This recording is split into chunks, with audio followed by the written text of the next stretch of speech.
you mess with the people of God. You're taking your life into your own hand. Now, they might have a few little TikTok demons came up in here today. Please stay for the rest of the service. Please stay. But you will behave yourself. Because this is not one of them churches you're going to come and disrupt it. You will be dealt with very, very swiftly in Jesus' name. Tersebut ternyata diatur oleh Nikali dalam sebuah eksperimen sosial untuk melihat apakah gereja-gereja yang ia hubungi bersedia memberikan bantuan atau tidak. I have a 2-month-old and she ran out last night, and so I'm just trying to find somebody that can get me some formula. I just need like a small can. You got to slow down. I can't understand nothing you say on your phone. Can we help with what? Baby formula. Dalam percobaan itu, sebanyak 26 gereja menolak membantu Nikali. You want somebody to give you some money or something? No, I just need the formula. I have a 2-month-old and she ran out last night, so she's went all night and all day without formula. Yeah, we don't have any formula here for now, baby. No, we have a kitchen, but we don't have milk. Okay, is there any way y'all could just get a can and I could pick it up? No, I don't know that. We don't have time to do that because we don't have enough of some senior citizens here, and we don't have nobody to do that, so you have to try to call another area. Okay, all right, thank you. Hanya 9 gereja dan 1 Islamic Center yang bersedia memberikan bantuan. Okay, and what kind of formula you need? It's the Good Start. Good Start. Yeah, that's fine, man. If you come over here, we'll help you. Okay, hold on just 1 second, okay? Eksperimen sosial tersebut pun viral di jagat maya dan membuat Nikali banjir dukungan dari warganet. I don't know, I don't have any formula here. Like, let me see if I have it. No, I don't have any formula. I don't have any formula here either.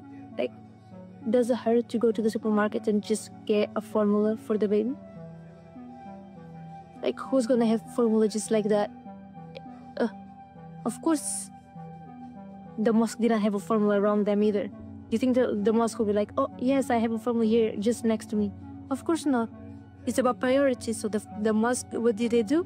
They went there and they got it. They bought it. Ready to make excuses, isn't it? Sementara di sisi lain, gereja-gereja yang menolak mendapat kritik tajam atas sikap mereka. Bahkan muncul seruan agar gereja dikenakan pajak layaknya lembaga lainnya. If that random lady proceeds to follow it up with, hey, you're a church. My baby hasn't eaten in 12 hours. You bet your ass I'm selling everything in the building to make sure your baby gets formula. You're a church. Pro-life. Jesus. Remember that? Tak lama berselang, sejumlah pihak gereja akhirnya memberikan tanggapan atas kejadian tersebut. Namun tanggapan itu bukan berupa permintaan maaf, melainkan pembelaan diri dan sikap defensif, seperti yang ditunjukkan oleh Uskup Johnson. And the person who goes around calling churches and putting the voice of a baby crying in the background, and I say, really the person is low.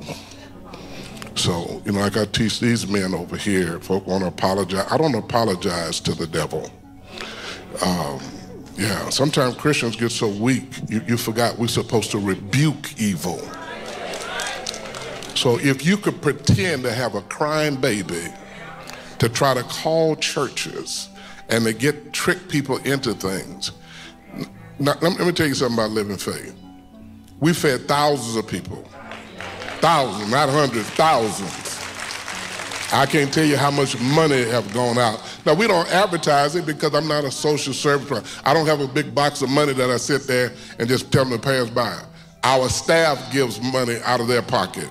And I can't tell you how many times we put families up where we had women with children come here on a Wednesday night, nowhere to live.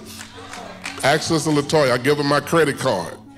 Go over here, stay a week. So, but I'm not one of them preachers. I need to go call the newspaper every time we give out a bottle of water. So if you need that, you're in the wrong church. So as long as the members of Living Faith know, and I say we in the middle of feeding people, how you gonna do your little dirty deed? And it's just the spirit of a witch.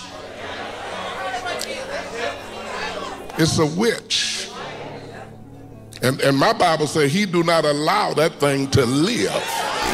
Sementara itu, seorang pastor bernama Thomas Bird menyebut bahwa penolakan pihak gereja seharusnya dapat dipahami sebagai bentuk kehati-hatian, mengingat gereja kerap menerima panggilan telepon penipuan.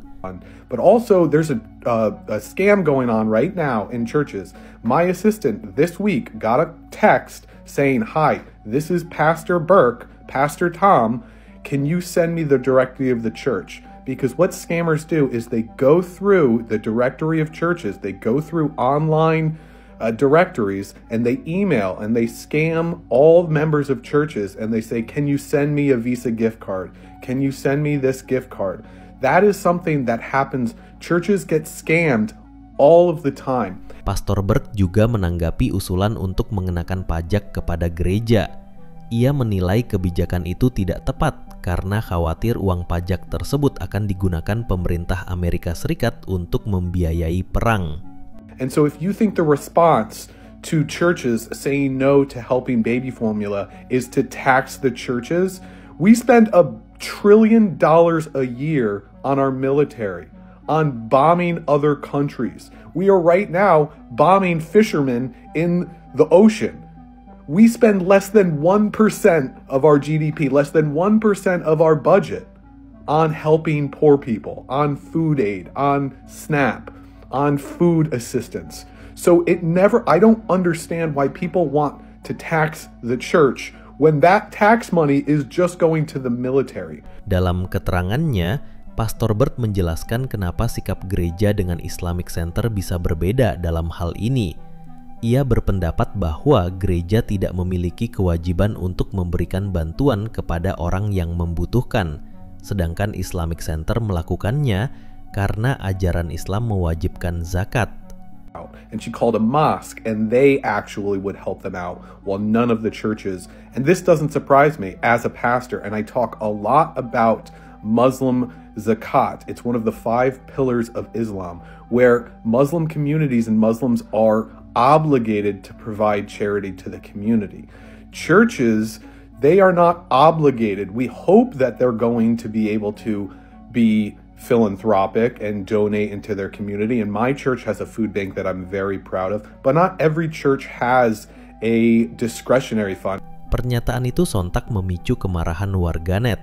Mereka menilai ucapan sang pastor jelas bertentangan dengan ajaran Yesus dan menunjukkan bahwa ia tidak memahami perbedaan antara zakat dan sedekah. The lady that's calling the churches to see if they will give formula to her starving baby, of course they're not going to give formula to a starving baby. We've been telling y'all this for decades, and I'm so sick of seeing it spin around all over the internet that, oh my God, she's calling and now we're just now seeing it. It's 2025!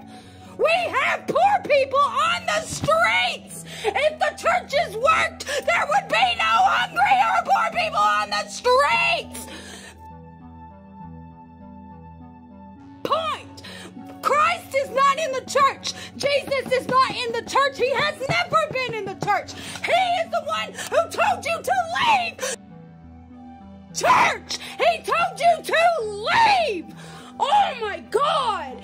I'm so sick of explaining this to people. He said, you made a mockery of my father by taking this money and not helping the people. That's what he said.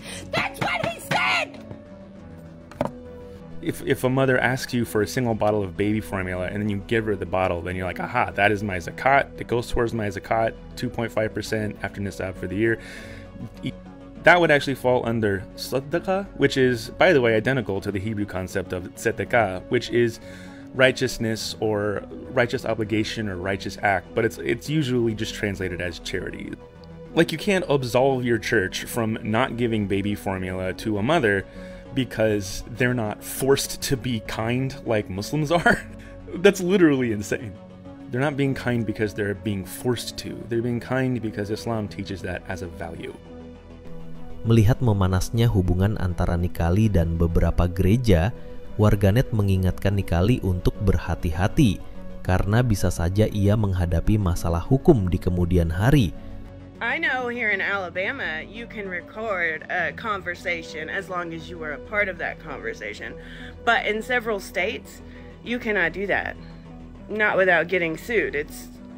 I mean, I don't know if it could be a criminal charge, but they could sue you. So the mega church that she called and they hung up on her, like, they're gonna say that you posting that made significant damages to their income. It's called one-party consent.